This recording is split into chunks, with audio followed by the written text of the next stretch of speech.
लोग सभी को बहुत सारे धन्यवाद देना चाहता हूँ और मैं आप सभी को नमस्कार देना चाहता हूँ। आपके मीडिया चैनल के माध्यम से मैं आप अपना जो द्वीपवासी हैं उनको भी मैं नमस्कार बताना चाहता हूँ। आज मैं आप लोग को इसीलिए बुलाया हूँ क्योंकि आप लोग को पता है कि डॉक्टर मलिक जो मैं बहुत सारा कॉमन जो हमारा साधारण लोगों के लिए मैं मुद्दा उठा रहा था अंडमान निकोबार एडमिनिस्ट्रेशन के साथ। आज हम अपना जो फोकस करूंगा, जैसा मैंने डीम्ड यूनिवर्सिटी के बारे में बात कर रहा था, एनिम्स में अभी जो हमारा बिमला जी का साथ हादसा हुआ था वो सब के बारे में मैं उठाया था। लेकिन आज का दिन हम बात करेंगे हेल्थ सेक्टर के बारे में, स्पेशली हमारा जो जीबी पंथ और एनिम्स के बारे में। तो मैं आज का प्रेस ब्रीफिंग में मैं अपना जो बात करूंगा, पहला बात तो बिमला जी का जो सस्पेक्टेड मेडिकल नेग्लिजेंसी हुआ था जो हम आप लोगों को पता है कि उस टॉपिक में मैंने बहुत सारे कम्युनिकेट किए अंडमान निकोबार एडमिनिस्ट्रेशन के साथ। उसके बाद दूसरा टॉपिक जो हमारा बात करने का रहेगा वो है, रिसेंटली आपको पता होगा कि 49 नर्सिंग ऑफिसर्स को लिया गया है एनिम्स में। उसके बाद आपको ये भी पता होगा कि हमारा मेडिकल कॉलेज जो है उनके अंडर में जीबी पंथ हॉस्पिटल है, वहाँ पे आज का दिन में स्पेशलिस्ट का कमी है और उसके बारे में बात करूँगा। फिर आपको ये भी पता होगा कि डॉक्टर मलिक ने बहुत बार बोला है पर्सनली प्लस ऑफिशियली कि हमारा जीबी पंथ हॉस्पिटल में एक फुल टाइम मेडिकल सुपरिटेंडेंट नहीं है, उसके बारे में बोलूँगा। और अभी फ़िलहाल हमारा अंडमान निकोबार एनिम्स जो हमारे मेडिकल कॉलेज है उसका 2024-25 के एकेडमिक ईयर में जो एडमिशन प्रोसेस हुआ तो उसके बारे में मैं बात करूंगा। तो लेट्स स्टार्ट विथ बिमला जी का सस्पेक्टेड मेडिकल नेग्लिजेंसी केस। आपको पता होगा कि यामिन जी यहीं बैठे हुए हैं। हमारा न्यूज़ अंडमान आप तक को जब मैं वीडियो देखा था तो उसी टाइम उनको फ़ोन किया और मैं खुद ही गया था जीबी पंथ हॉस्पिटल में 7 तारीख को। 6 तारीख को हमारे बिमला जी का डेथ हुआ था। तो उसी दिन मैं खुद एक पब्लिक हेल्थ एक्सपर्ट हूँ, प्लस मैं एक कम्युनिटी मेडिसिन स्पेशलिस्ट हूँ। तो मुझे जहाँ तक लगा कि वहाँ पे हो सकता है कि मेडिकल नेग्लिजेंसी हुआ है, तो मैं उस टाइम, आप लोग देखा भी होगा वीडियो में मैंने बताया भी था कि कोई प्रोटेस्ट मत कीजिए, हमारा एडमिनिस्ट्रेशन के पास कैपेसिटी है, उनको इन्वेस्टिगेशन करने दीजिए। लेकिन उसके बाद आपको ये भी पता चला होगा कि मैं जब इन लोग प्रोटेस्ट करके भी उनका कोई रिपोर्ट मिला नहीं था। मैं I think it is on 13 जब एमपी साहब आके भी सारा चीज़ को ठंडा हो गया था। तो जब एमपी साहब का इंटरवेंशन में नहीं हुआ तो मैंने रिक्वेस्ट किया ईमेल से हमारा चीफ सेक्रेटरी सर को कि सर इनका एक इम्पार्शियल इंडिपेंडेंट इन्वेस्टिगेशन होना चाहिए। मैं आपको बताना चाहता हूँ कि मैं थैंक्स भी देना चाहता हूँ कि मैं उसी के चलते दोस्त जो मैं कलकत्ता में था, मैं उसी चलते मैं पोर्ट ब्लेयर आया, हमारा चीफ सेक्रेटरी सर से मिला और 29 जुलाई उस दिन ही सर बोले कि रिपोर्ट मिल जाएगा। और आपको मैं बताना चाहता हूँ कि उसी दिन डायरेक्टरेट ऑफ हेल्थ सर्विसेज से फ़ोन आया, हमारा जो फिशरमैन वेलफेयर एसोसिएशन का हेमा राजू जी और उनका नाम क्या है मिस्टर महेश्वर जी, उन दोनों को और रिपोर्ट दे दिया गया। जब रिपोर्ट मिल गया तो ये फिशरमैन वेलफेयर एसोसिएशन का मिस्टर हेमा राजू जी और हमारे मिस्टर महेश्वर राव, ये दोनों मेरे पास वो रिपोर्ट लेके आया कि मेरा एक्सपर्ट कमेंट के लिए। जब मैंने एक्सपर्ट कमेंट लिखने लगा, आप बिलीव नहीं करोगे, I have taken at least 3-4 hours critically set together, red critically जो भी रिपोर्ट था उसमें 3 पेज का रिपोर्ट था, उसके बाद उसके साथ 3 और एडिशनल एनेक्सर था। वो सारे डॉक्यूमेंट को जब गो थ्रू किया मेरे को पता चला कि पेज 2 मिसिंग है। जब पेज 2 मिसिंग है मैं इमीडिएटली उनको बताया। जब मैं उनको बताया तो वो लोग भी देखा कि हाँ पेज 2 मिसिंग है।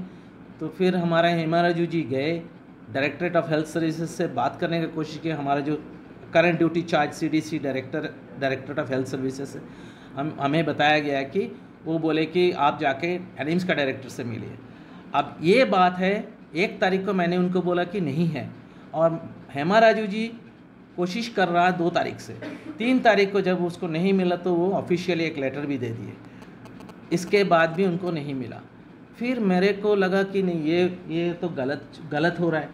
तो मैं अपना लेवल में, मैं कोई पॉलिटिक्स यहाँ नहीं कर रहा हूँ, कोई वो बीजेपी के, बाद में पता चला ये दोनों बीजेपी के लोग हैं, तो हमें कोई प्रॉब्लम नहीं है कि हम बीजेपी करें। लेकिन मेरा तो डे 1 से मैं बोल रहा हूँ कि यहाँ पे हो सकता है मेडिकल नेग्लिजेंसी। मैं ये नहीं बोल रहा हूँ कि मेडिकल नेग्लिजेंसी हुआ है, लेकिन उनका इंडिपेंडेंट इम्पार्शियल इन्वेस्टिगेशन के लिए मैं बार बार बता रहा था। तो जो भी हो, मैंने एक ईमेल लिखा डायरेक्टर, सीडीसी डायरेक्टर, जो हमारे director of health service doctor Suja Antony को 22 अगस्त को लिखा। उस ईमेल का भी कोई रिप्लाई नहीं है, और मैंने उस ईमेल को सारे जितने भी हमारा सेक्रेटरी हेल्थ है, कमिश्नर कम सेक्रेटरी है, सबको मैंने कॉपी भी किया है, इवन डायरेक्टर ऑफ एनिम्स को भी लिखा है। तो उसका कोई रिस्पांस नहीं आया। फिर मैंने हेमारोजी से पता किया कि क्या हुआ, आपको मिला कि नहीं मिला, तो बोला नहीं सर नहीं मिला। फिर मेरे को ये पता चला कि मेरे को बताया इन लोग कि सर हम लोग 22 अगस्त को मैंने चिट्ठी लिखा, उसके बाद 2 सितंबर को बिमला जी का फादर ने भी एक कंप्लेंट लॉन्च किया। किसके साथ? PS एबरडीन के साथ। अब वो कंप्लेंट लॉन्च किया अगेंस्ट द डायरेक्टर्स कि उन लोग पेज 2 नहीं दे रहा है। तो ये मुझे एक्चुअली पता था, लेकिन फिर भी मैंने 10 तारीख को, 10 सितंबर को, अभी कुछ दिन पहले की बात है, मैंने हमारा एनिम्स का डायरेक्टर मैडम को डायरेक्टली एक ईमेल भेजा, कॉपी टू एवरीबॉडी। तो उनका रिप्लाई आता है कि मैंने दे दिया। तो मुझे बहुत अच्छा लगा कि बहुत अच्छा बात है, दे दिया। आज आप लोगों को माध्यम से ये बताना चाहता हूँ, आप देखिए एक फिशरमैन लेडी का डेथ हुआ है, कोई नहीं बोल रहा है कि हम लोग सभी बोल रहे हैं कि भाई इसमें हो सकता है कि नेग्लिजेंसी हुआ है। और आप क्या सोचेंगे, आप एक पहला बात तो रिपोर्ट डिले किया, 29 जुलाई को दिया, जो रिपोर्ट आप और पहले दे सकते हैं। डॉक्टर मलिक जब बोलता है उसके मतलब बेसिस है, हमारे पास डॉक्यूमेंटेड एविडेंस है, आप पहले दे सकते हैं, लेकिन आप 29 को दिया रिपोर्ट दिए। तो वो भी आप इतना इररिस्पॉन्सिबली बिहेव किए कि आपने देखा भी नहीं है कि पेज 2 उसके अंदर है या नहीं है। उसके बाद पेज 2 जब मैं बताया कि 1 तारीख को अगस्त को, अगर बाकी लोग तो नहीं बता सकते, मैं जब बताया उसके बाद आप 10 तारीख को आप सुना रहे हो कि आप दे दिया। और कब दिए? जब वो हमारे PS एबरडीन में चिट्ठी गया है उसके बाद। इसका मतलब हो सकता है आप इंटेंशनली डिले किया है 30 दिन का खाली पेज 2 देने के लिए। और मैं आपके माध्यम से ये बताना चाहता हूँ कि जिस दिन पेज 2 मेरे को, अभी तक मेरे को फिशरमैन वेलफेयर एसोसिएशन ने दिया नहीं है, जिस दिन मेरे को देंगे मैं उस पेज 2, मैं ऑलरेडी अपना रिपोर्ट बना चुका हूँ, क्योंकि मुझे पता है वो पेज 2 में क्या क्या हो सकता है, क्योंकि पेज 1 में सारा इन्फॉर्मेशन है, उस बेसिस में मेरा रिपोर्ट रेडी है।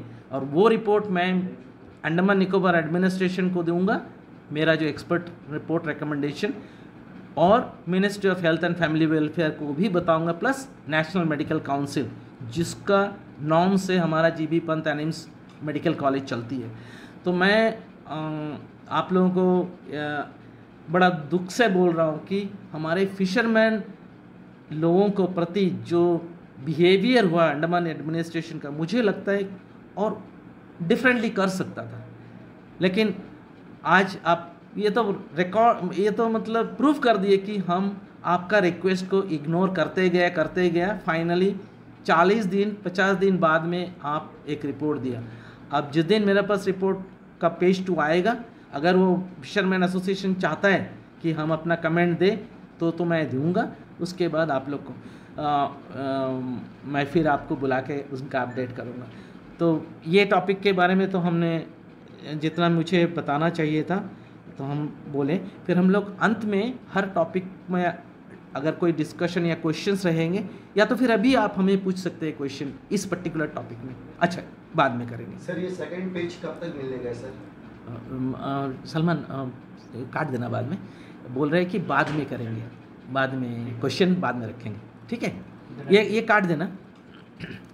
ओके, नेक्स्ट टॉपिक जो मैंने बता रहा था, रिसेंटली अभी हमारा 49 नर्सिंग ऑफिसर्स का अपॉइंटमेंट हुआ था एनिम्स में।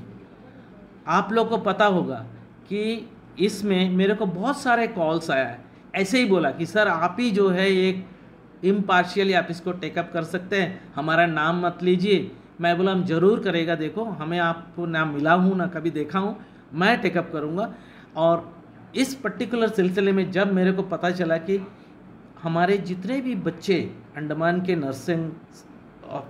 नर्सिंग ट्रेनिंग करके बैठे हुए हैं और जो कोविड के टाइम काम किए, उन लोगों को प्रेफरेंस नहीं दिया गया, मुझे बताया गया।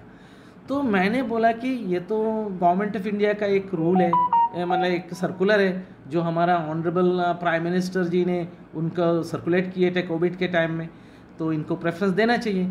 और मज़ेदार बात ये है, आप इंटरेस्टिंग बात है कि आप रिसेंटली हमारे जो एनिम्स के डायरेक्टर मैम हैं, उनका चेयरमैनशिप में एक प्रेस ब्रीफिंग हुआ था। उस प्रेस ब्रीफिंग में आप पता नहीं आप लोग थे कि नहीं थे, उसमें खुद बोले कि मैं उसको वेटेज दूंगी जो उसमें काम किया है। अनफॉर्चुनेटली मुंह में कुछ एक बोलते, काम कुछ और करते। उसमें ना तो कोई वेटेज दिया गया, उनको एक इंटरव्यू हुआ और उसमें से 10 जन हैं जिसमें एक इंटरव्यू नहीं, रिटन टेस्ट हुआ, उसका बेसिस में उनको ऑफर है। मैंने रिक्वेस्ट किया है अंडमान निकोबार एडमिनिस्ट्रेशन को प्लस हमारा डायरेक्टर मैम को कंसिडर करने चाहिए करें, ताकि हमारे अंडमान निकोबार के बच्चों को नर्सिंग ऑफिसर का जॉब मिले। दूसरा बात एक पॉइंट है, ये जो नर्सिंग ऑफिसर का अपॉइंटमेंट हुआ, देखिए ये तो एक बच्चा का नहीं हुआ, 2 बच्चा का नहीं हुआ, 49 अब ये अंडमान में अपॉइंटमेंट हो रहा है। तो हमारा वो कैटेगरी कहाँ गया? जो हमारा जनरल होता है, जो ओबीसी होता है, जो शेड्यूल ट्राइब होता है, वो कहाँ गया? उसका कोई कंसिडर नहीं किया। तो मैं इस बात को टेकअप करूँगा एंड विल सी कि if we can help our common islander. उसके बाद हम अभी आपको पता होगा कि एनिम्स में मैंने एक चिट्ठी लिखा था चीफ सेक्रेटरी सर को, एलजी सर को, कि हमारा एनिम्स में फैकल्टी नहीं है। आज का दिन में जीबी पंत में मुझे जहाँ तक पता है कि एक ही स्पेशलिस्ट, जो मेरे को इन्फॉर्मेशन मिला है, मुझे नहीं पता है सही है गलत है, लेकिन इतना मुझे पता है कि एक ही मेडिकल स्पेशलिस्ट सारा अस्पताल को चला रहा है। अब ये मेडिकल कॉलेज में एक ही अस्पताल में 2024 में जहाँ में इंटरनेट एवरीथिंग फैसिलिटीज़ है नहीं है, तो ये अनएक्सेप्टेबल। मैंने कुछ दिन पहले की बात है, जब मुझे कॉल आया था जीबी पंत से, तो इन लोग मुझे बोले कि डॉक्टर साहब आप ही एक है जो बात कीजिए हमारे चीफ सेक्रेटरी सर से। मैंने बोला मैं एक चिट्ठी लिखता हूँ। फिर जाके मैंने मिला तो मैंने 2 रिक्वेस्ट किया है। देखिए मैं जब यहाँ पे 1986 से 96 तक जॉब किया, तब स्पेशलिस्ट का कमी नहीं था। हमारा स्पेशलिस्ट आते थे, हर जगह में स्पेशलिस्ट होता था, रंगत, मायाबंदर, डिगलीपुर, कार निकोबार, सब जगह में जहाँ जहाँ पोस्ट है। क्यों? क्योंकि हमारे जो लीडरशिप था वो डिफेंस से, मिनिस्ट्री ऑफ डिफेंस से डेपुटेशन में लाते थे। तो मैंने चीफ सेक्रेटरी सर से मिला, मैंने सर को बोला सर हम मिनिस्ट्री ऑफ डिफेंस से ला सकते हैं या तो फिर हम ministry of health and family welfare से डेपुटेशन में ला सकते हैं हमारा जीबी पंत में, ताकि हमारे बच्चों का अगर वहाँ पे स्पेशलिस्ट नहीं है, पहला बात तो लोगों का सर्विस कम हो रहा है, दूसरा बात है कि हमारा बच्चों का जो रिकग्निशन है एनएमसी, नेशनल मेडिकल कमीशन का जो रिकग्निशन, वो भी बंद हो जाएगा। तो सर ने बहुत अच्छा एक ऑप्शन भी बताया, वो मैं अभी डिस्क्लोज नहीं करना चाहता हूँ जब तक ये इन्फॉर्मेशन ऑफिशियली बाहर ना आए। लेकिन आपको मैं आप लोग का माध्यम से ये बताना चाहता हूँ, हमारा एडमिनिस्ट्रेशन स्पेशली हमारा एलजी साहब रियली कोशिश कर रहा है कि अंडमान में हेल्थ एंड एजुकेशन सेक्टर में अच्छे हो। तो इस टॉपिक में मैं इतना ही बोलूँगा। आज का दिन में देखिए मैंने 2 चीज़ का रिक्वेस्ट किया था 2022 दिसंबर में इन माय इंडिविजुअल कैपेसिटी, जैसा मैं आज कर रहा हूँ चीफ सेक्रेटरी सर को, कि हमारा जीबी पंत को फुल टाइम एनिम्स का अंडर में कर देना चाहिए, ताकि कंट्रोल खाली एनिम्स का डायरेक्टर रहे। नहीं तो मेरा जो कलीग लोग है, एक्स कलीग लोग जो करप्ट प्रैक्टिसेस में कभी कभी इग्नोर कर देता है, उन लोगों का कंट्रोल रहता है। तो वो एक रिक्वेस्ट था। प्लस हमारे जो जीबी पंत का, हमारा जो एनिम्स का जो एनिम्स का जो डायरेक्टर होता था ना, उनका सारा फाइल जाता था हमारा डायरेक्टर हेल्थ सर्विसेज को, क्योंकि वो मेंबर सेक्रेटरी। तो अभी हमारा मेंबर सेक्रेटरी बना हुआ है हमारा एनिम्स का डायरेक्टर। तो ये दोनों जो काम हुआ, ये दोनों काम चीफ सेक्रेटरी सर अकेला नहीं कर पाते थे, ये एलजी सर का अप्रूवल होना ज़रूरी है। तो मैं ये बताना चाहता हूँ कि हमारा एडमिनिस्ट्रेशन हमारे लिए बहुत सारा चीज़ करना चाहता है और हमें इस बारे में लोगों को पता भी होना चाहिए। तो इस टॉपिक में मैंने इतना ही बोलूँगा ये अपॉइंटमेंट का। लेकिन मुझे जहाँ तक लग रहा है कि हमारा चीफ सेक्रेटरी सर जो ऑप्शन बोला that would be the best option. और जिस दिन हमें पता चलेगा ऑफिशियली, मैं उनको आपको शेयर करूँगा। दूसरा बात है, जितने भी प्रॉब्लम हमारा जीबी पंत हॉस्पिटल में हो रहा है, मैंने वहाँ पे 7 महीना काम किया and I am very much thankful to administration कि हमें एक ऑफ़र किया था नौकरी करने के लिए। मैंने वहाँ 7 महीना नौकरी किया, उसके बाद रिज़ाइन किया क्योंकि मेरे को एमपी इलेक्शन में कंटेस्ट करना था। तो उस ज़माने में मैं पता चला कि एनिम्स में कभी एक फुल टाइम एमएस का अपॉइंटमेंट हुआ ही नहीं। So this is one of the important reason जो हॉस्पिटल को मैनेज करता है, वो है ही नहीं है। आप एक किसी को बैठा के रखे हो एज एक्टिंग एमएस, जो एचओडी है वो भी एनएमसी का रूल का अगेंस्ट में होता है। एनएम्स का जो रूल है ना, नेशनल मेडिकल कमीशन का जो रूल है, उस रूल में you cannot post somebody who is HOD of any department, ये क्लियरली लिखा हुआ है। अब मैं आपको ये बताना चाहता हूँ किस तरह करके नेग्लिजेंस हो रहा है। अभी जीबी पंत का एमएस का आप देखे होंगे एडवर्टाइज़ किया है, आप लोग देखे होंगे। उस एडवर्टाइज में लिखा है 65 एज लिमिट। अब आप बोलिए 65 में वो अंडमान में क्यों आएंगे? मेनलैंड में 65 तक का हमारा प्रोफेसर लोग काम करते हैं। उसके बाद जब रिटायर हो जाता है, हम चाहते हैं कि हमारा 66, 67 वो भी 2 साल के लिए आराम से आएंगे। लेकिन हम यहाँ पे अगर एज लिमिट ही 65 रख देंगे, एनएमसी का रूल है 70 साल का। तो मुझे नहीं लगता ये इंटेंशनल है अनइंटेंशनल, वो मुझे नहीं पता, लेकिन ये मुझे लगता है कि हमारा एडमिनिस्ट्रेशन में स्पेशली जो directorate of animes, director animes जो मैनेजमेंट है, they don't want that somebody should come. This is I am telling you openly. And और इसीलिए मैं रिक्वेस्ट करूंगा एडमिनिस्ट्रेशन को एज लिमिट को 70 कर दें, ताकि बाकी जो लोग रिटायर हो चुका है 65 में, वो हमारा अंडमान में आके काम करे या तो फिर डेपुटेशन में आ जाए। फाइनल जो टॉपिक मैं आप लोग से बात करना चाहता हूँ कि admission process of MBBS students. अभी जो फ़िलहाल एडमिशन हुआ है, मुझे बहुत सारा कंप्लेंट आया हुआ था कि सर बहुत सारा घपला होता है एडमिशन में। इवन मेरे को 2-4 दिन पहले कोई बोला इसमें पैसा भी लेते हैं। मैं बोला देख, हमारा पास कोई इन्फॉर्मेशन नहीं है, तुम्हारा पास अगर इन्फॉर्मेशन नहीं है then don't talk about this. Doctor Malik जब बोलता है उसके पास डॉक्यूमेंटेड एविडेंस होता है, जब नहीं है तब मत बोलो। तो मैं आपको ये बताना चाहता हूँ कि मैं क्यों इस टॉपिक में बताना चाहता हूँ। आप लोगों को पता है कि ओबीसी का और ईडब्ल्यूएस का जो कैटेगरी है, इसमें बहुत सारा करप्शन चल रहा है। मेरे को बहुत सारा कंप्लेन आया जॉब रिजर्वेशन में। हमारे अंडमान में बहुत लोग ओबीसी बोल के नॉन क्रीमी लेयर वाला सर्टिफिकेट लेके 2 नंबरी करके दे गेट जॉब। उसको भी मैं उठाऊंगा, लेकिन मैं किसी पर्टिकुलर आदमी जो जॉब कर रहा है उसके लिए नहीं। मेरा काम अभी से बाद में करप्शन नहीं होना, जो हो चुका है उसके लिए मैं सोचता नहीं हूँ। मैं सोचता हूँ जो आगे नहीं होना। तो मैं जब इस पर्टिकुलर विषय में उठाया था, तो मैंने देखा कि जब मेरिट लिस्ट निकला एनिम्स का फर्स्ट मेरिट लिस्ट, आप देखिए वहाँ पे कैटेगरी 1, 2, 3, 4, 5 बोल के।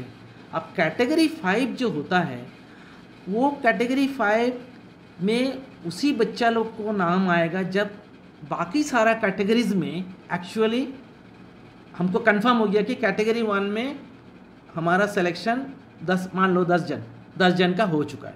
अब वहाँ पे 10 जन नहीं है, हमारा कैटेगरी 1 में 6 जन मिला है, तो 4 सीट खाली है कि नहीं।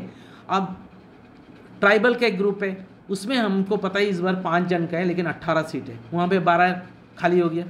अब आप तभी कंफर्म कर सकोगे जब आप ये सारे कैटेगरी में अलॉटमेंट हो जाएगा, कंफर्म हो जाएगा, तभी आप कैटेगरी 5 डाल सकते हो, है कि नहीं। ये तो कॉमन सेंस है। मैं जब देखा, इसमें देखा कि वो हमारा एनिम्स में वो कैटेगरी 5 भी फर्स्ट लिस्ट में डाल दिया। इसका मतलब somebody might influence the process, कोई ना कोई तो इन्फ्लुएंस किया है। तो इस चीज़ के लिए मैं चिट्ठी भी लिखा हूँ, मुझे इनफॉर्मली कॉल भी आया, नहीं सर वो सर बला बला। मैंने बोला देखो डॉक्टर मलिक जब बोलता है उस कोई बेसिस होता है, ये ऐरा गहरा इधर उधर का नहीं करता है। डॉक्टर मलिक एकदम सही बात किया है, इसको एक्सप्लेनेशन हमें चाहिए, आप क्यों डाला, कैसा डाला। उसके बाद वो बात नहीं किया। तो मैं आई थिंक मैं जितना भी मेरा जो बोलना था आपको बता दिया है। और इसके बाद ये भी मैं आपको बताना चाहता हूँ कि ये प्रेस ब्रीफिंग के बाद मैं मंडे 3 से 4 के बीच में एक हमारा ऑफिशियल टाइम है, कोई भी ऑफिस में आप लोग कोई भी जा सकता है। ये हमारा चीफ सेक्रेटरी अगेन हमारा चीफ सेक्रेटरी केशव चंद्र जी को मैं थैंक्स बताना चाहता हूँ कि उन्होंने 20 दिसंबर 2022 को जब वो आए थे ना, एक सर्कुलर बनाए थे कि सारा ऑफिस में डायरेक्टर डिप्टी डायरेक्टर जो भी है उनका दरबार 3 से 4 खुला रहना, अगर इमरजेंसी नहीं है। उनका सर्कुलर मेरा पास भी है। तो इसीलिए आप लोग भी इसको यूटिलाइज़ कीजिए। और आपको बता रहा हूँ चीफ सेक्रेटरी सर तो हर समय रहते हैं 3 से 4, लेकिन बाकी कुछ ऑफिस में नहीं रहते हैं। आईएएस भी है उसमें, आईपीएस एक दैनिक भी है। जो लोग नहीं रहते हैं मैं उनको भी लिखता हूँ, लेकिन वो मैं पब्लिक नहीं करता हूँ। और इसीलिए मैं आपको बता रहा हूँ मैं मंडे को डायरेक्टर मैम से मिलने जाऊँगा 3 से 4। अगर आप लोगों को कोई क्वेश्चन है 4 बजे आ जाइएगा, मैं वहाँ पे आपको बताऊँगा कि क्या मैंने डिस्कस किया है। इसी तरह बोल के मैं आप लोगों का धन्यवाद देता हूँ। अगर आप लोगों को कोई भी क्वेश्चन है please feel free to ask me. Thank you. Sir health sector की बात आप कर रहे थे सर, मैं पूछना चाहता हूँ कि सर जीपीएफ में जो है काफ़ी सालों से जो है सर यूरोलॉजिस्ट कंसल्टेंट यूरोलॉजिस्ट जो होता है सर, उसका जो है अपॉइंटमेंट नहीं हुआ है। और more than hundreds of patient daily जो है प्राइवेट हॉस्पिटल में जाते हैं उसका जो है ट्रीटमेंट कराने के लिए। तो सर काफ़ी लोग जो है जीपीएफ जाके देखते हैं कि वहाँ पे जो यूरोलॉजिस्ट है नहीं, और वहाँ पे जो बेसिक जो यूरोफ्लोमेट्री टेस्ट होता है सर वो भी नहीं होता है। उसके लिए जो है पेशेंट को प्राइवेट हॉस्पिटल में जाकर जो है पैसे खर्च करना पड़ता है। इसके बारे में सर आप कुछ कर सकते हैं? आप अच्छा पॉइंट्स रेज़ किए। देखिए मैं तो 7 महीना वहाँ जॉब किया, फिर इससे पहले मैं ऑलमोस्ट 11 साल में जीबीपंत में सारा अंडमान निकोबार में कोई भी अस्पताल नहीं है जहाँ मैंने ड्यूटी कम टूर या इसमें नहीं किया। मैं आपको एक बात बता रहा हूँ कि अगर हमारे पास यूरोलॉजिस्ट नहीं है, लेकिन मुझे नहीं लगता है कि हमारा जीबीपंत हॉस्पिटल में जो भी हमारे मेडिकल स्पेशलिस्ट है ना, उन लोग बहुत अच्छा सर्विस दे रहा है इन टर्म्स ऑफ जो आप जिस पर्टिकुलर टॉपिक में बोल रहे हो। अगर आप बोलते हो कि कार्डियोलॉजी का बात, मैं फिर बोलूँगा नहीं, उसके लिए तो हमारा डॉक्टर श्रीकांत जो है he is the best one. और हम बहुत मिस कर रहे हैं कि वो हमें छोड़ के जीबीपंत छोड़ दिए। और हम इसके लिए भी बात किया कि अगर डॉक्टर श्रीकांत को हम वापस ला सकें। लेकिन आपका जो क्वेश्चन है मैं उनके लिए थोड़ा सा और बताना चाहता हूँ। डायरेक्टर मैम जो है ना अंडमान निकोबार, हमारा जो एनिम्स मेडिकल कॉलेज के जो डायरेक्टर मैम है, वो बहुत कोशिश कर रही है यूरोलॉजिस्ट को लाने के लिए। यूरोफ्लोमेट्री जो टेस्ट होता है सर वो भी वहाँ पे जो प्रोवाइडेड नहीं है फिलहाल। हाँ देखिए अभी आज का दिन में कितने प्राइवेट प्रैक्टिशनर आ गए, हॉस्पिटल क्यों बनाए? क्योंकि हमारा जो मिसमैनेजमेंट, जो क्रॉनिक मिसमैनेजमेंट जो चल रहा है अंडमान निकोबार एडमिनिस्ट्रेशन के अंडर में जो डायरेक्टरेट लोग हैं, हम ही IAS IPS को बोल नहीं रहा है, हम क्या बोल रहे हैं? देखो एक जो डायरेक्टर होता है ना वो पूरा टीम को चलाते। हमारे टाइम में जो डायरेक्टर होता था ना वो ऐसे काम करते थे कि वो राउंड्स करते थे, वो जाते थे, उनका पास पावर भी होता था काम करने के लिए। आज का दिन में तो पावर भी नहीं है, क्योंकि जो हमारा डायरेक्टर बैठा हुआ है आपको पता है उसमें लिखा है CDC means current duty charge, means they are not full time director, क्योंकि they are not qualified for the post of director. आपको समझ में आया? और इस पोस्ट को फिलअप किस तरह करना चाहिए? एडमिनिस्ट्रेशन को, सेक्रेटरी हेल्थ को टेकअप करना चाहिए कि मेन लैंड से किसी को जो SAG पोस्ट होता है उसको लेके फिलअप करना चाहिए। हम हमारे लोकल डॉक्टर्स के अगेंस्ट में नहीं है, लेकिन भाई तुम क्वालिफाई तो करो तब तो बैठो। That's the problem in every sector, every department. Thank you for your question. Sir GB Pant hospital में बहुत सारे डॉक्टर लोग छोड़ दिए, स्पेशलिस्ट डॉक्टर लोग छोड़ दिए, इससे बहुत सारे प्रॉब्लम हुए हैं, लोग प्राइवेट हॉस्पिटल जाते हैं, इसको हम लोग फुलफिल नहीं कर सकते क्या? ये भी बहुत अच्छा क्वेश्चन है। देखो हम ना विदेश में हम कोऑर्डिनेटर होते थे, तो हमें कोऑर्डिनेट करना, हमको रिटेन करना, हम हायर करते थे। अब किसी डॉक्टर को अगर हम हायर किया तो हम उनके बारे में ही सोचना है। वो बंदा मेनलैंड से आ रहा है, वो कहाँ उनका बीवी बच्चा को लेके आया, तो उनके लिए एकोमोडेशन होना, उनका सेटिस्फेक्शन, ये सब भी सोचना पड़ता है। लेकिन अंडमान में मैं एक चीज़ देखा, ये सब नहीं था। जैसा कि आप बहुत उनको बहुत अच्छा कर रहे हो कि आप उसको नौकरी दे दिया। अरे भाई, वो आया, हमें ज़रूरत है। ये रिटेन करने का जो प्रोसेस ने, ये कमी है। ये मैं आपको बड़ा ज़ोर से बोल रहा हूँ कि हमारा एडमिनिस्ट्रेशन को, प्लस ये जो डायरेक्टरेट है ना हेल्थ सर्विसेज, इनको सोचना है कि भाई हम किसी को ऑफ़र किया तो उसको सही सलामत उनको रखना है, उनको एनवायरनमेंट देना चाहिए। आप एक कार्डियोलॉजिस्ट को लाया, आप उसको कुछ सपोर्ट नहीं दिया, उसको इक्विपमेंट नहीं दिया, वो क्यों आएंगे भाई? और आपको पता है कार्डियोलॉजिस्ट अगर मेनलैंड में प्राइवेट हॉस्पिटल में जाएंगे, इसीलिए मैं डॉक्टर श्रीकांत और डॉक्टर शाजी वर्गीस, ये दोनों को मैं बहुत एडमायर करता हूँ कि वो आज का दिन में मेनलैंड का बड़ा ऑफर छोड़ के अंडमान के लोगों को सर्विस दे रहा है। सर आपको क्या लगता है जीबी बन हॉस्पिटल क्या मुर्दा गाड़ी बन गया? विष्णुपद राय भी बोला कि मुर्दा गाड़ी बन गया करके, आपको क्या लगता है, बात सही है कि नहीं है? देखिए जी, विष्णुपद राय जी को मैं बहुत रेस्पेक्ट करता हूँ, मतलब लेकिन ये स्टेटमेंट मैं बहुत ही खुश हूँ, दुखी हूँ, इस तरह नहीं बोलना चाहिए था पार्लियामेंट में, वो भी एक हमारा एमपी साहब। इस चीज़ को तो मैं सोशल मीडिया में भी पोस्ट किया था, बहुत लोग मेरे को रिएक्ट भी किए हैं, कुछ लोग अच्छा भी बोले, कुछ लोग अच्छे नहीं बोले। लेकिन हमारे एमपी साहब को ये सब के बारे में थोड़ा सोचना है, क्या वर्ड यूज़ करना है। जैसा आपको मैंने बताया, रिसेंटली मैंने देखा कि हमारा एलजी साहब के साथ जिस तरह वर्डिंग यूज़ किए, मुझे नहीं लगता कि एलजी साहब के साथ इस तरह वर्ड यूज़ करना चाहिए। देखिए, मैं एलजी साहब को मिलने के लिए 2022 से कोशिश कर रहा हूँ, आज तक नहीं, but I am not annoyed, I am not unhappy with him. उनको उनका बात है, लेकिन वो हमारे देश के एडमिरल थे, ऐसा वैसा नहीं कि वो 24,000 वोट दे दिया बिना समझ के, जो समझते नहीं है बेचारे, वो तो वोट दे दिया। उनको नहीं पता है डॉक्टर मलिक क्या है, उनको पता है कि विष्णुपद राय को पता है। अगर जिस दिन पता हो जाएगा डॉक्टर मलिक को वोट देंगे, हमको पता है। तो इसीलिए मैं बोल रहा हूँ, ये सब गलत स्टेटमेंट नहीं देना चाहिए। हमारा जीबीपन जितना अच्छा है, आप मेनलैंड में जाइए, कंपेयर करके देखिए, ये one of the best hospital.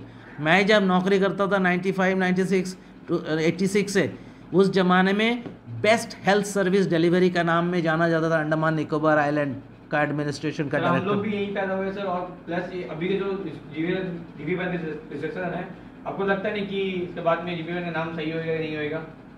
जो ऐसे लोग डरते हैं अभी जीबी बन नाम सुनने से, और लोग बाहर हॉस्पिटल में जाके इलाज कराते हैं। नहीं, इसीलिए मैं आप मीडिया लोगों को ये बताना चाहता हूँ कि आप लोग जब इंटरव्यू करोगे ना, आप लोग जाइए, देखिए हमारा डायरेक्टर मैम जो एनिम्स का, वो ओपन है 3 बजे से 4 बजे तक, शी इज़ अवेलेबल।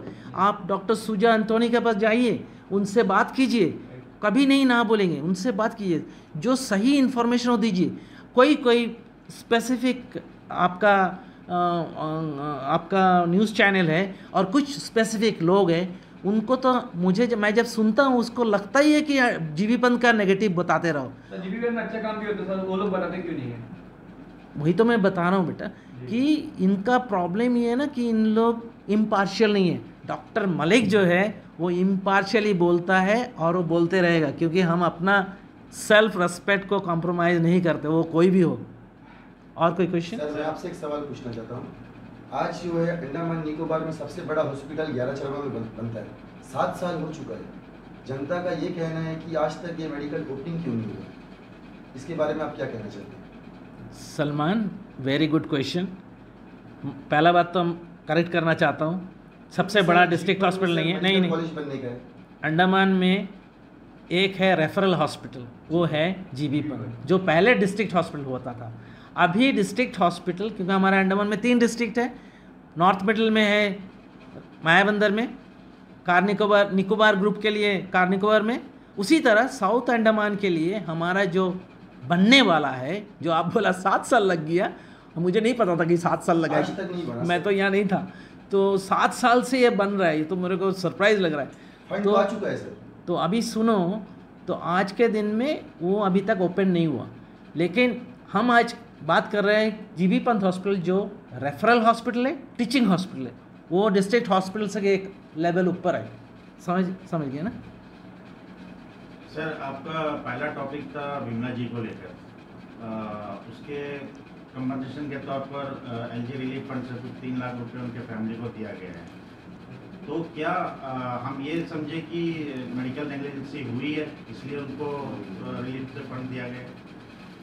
रहमान साहब, ये बड़ा क्रिटिकल क्वेश्चन आपने मुझसे पूछे, लेकिन मेरा जो पता नहीं आपको मैं ये आंसर दे पाऊँगा या नहीं, लेकिन मुझे जहाँ तक पता चल रहा है, समझ आ रहा है कि आप अगर क्रोनोलॉजी देखो जिससे हमारा बिमला जी का डेथ हुआ, और ये फिशरमैन कम्युनिटी के लोग जब इनको प्रोटेस्ट किया, पहला बात तो प्रोटेस्ट करना नहीं चाहिए था। Doctor Malik is the only person who did not agree with the protest.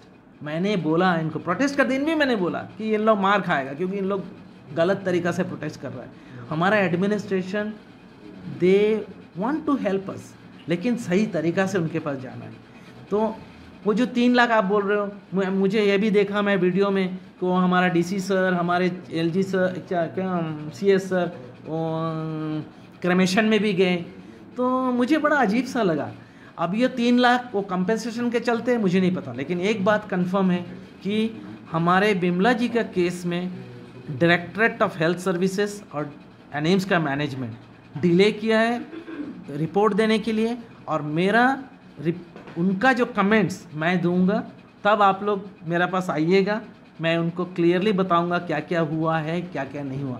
Medical negligence से मैं अभी भी बोल रहा हूँ, देयर इज़ ए सस्पिशन, उसको इंडिपेंडेंट इम्पार्शियल इन्वेस्टिगेशन होना चाहिए, और कंपेंसेशन मिला तो बहुत अच्छा बात है, और मैं इसके लिए एलजी सर को और चीफ सेक्रेटरी सर को, सारे अंडमान एडमिनिस्ट्रेशन को थैंक्स बताना चाहता हूँ, अगर वो लोग खुश है। क्योंकि देखिए, पेशेंट तो डेथ होता है अस्पताल में, मुझे पता है, और मेरा डायरेक्टरेट ऑफ हेल्थ सर्विस और एनिम्स में जो डॉक्टर बैठे हैं ना, उन लोग भी कोशिश करता है सबको बचाने के लिए। इस पेशेंट का कंडीशन कुछ अलग था, अंडमान हेमरेजिक फीवर हुआ था, तो इसलिए हो सकता है कि हम उनको नहीं भी बचा सकें, लेकिन मेरा as a medical doctor, as an expert, मैं बता रहा हूँ कि हमें समय में उनको दवा नहीं पड़ा है, ये मुझे लगता है। ये चीज़ को इन्वेस्टिगेशन होना चाहिए, और अगर फिशरमैन कम्युनिटी चाहेगा ये होगा भी।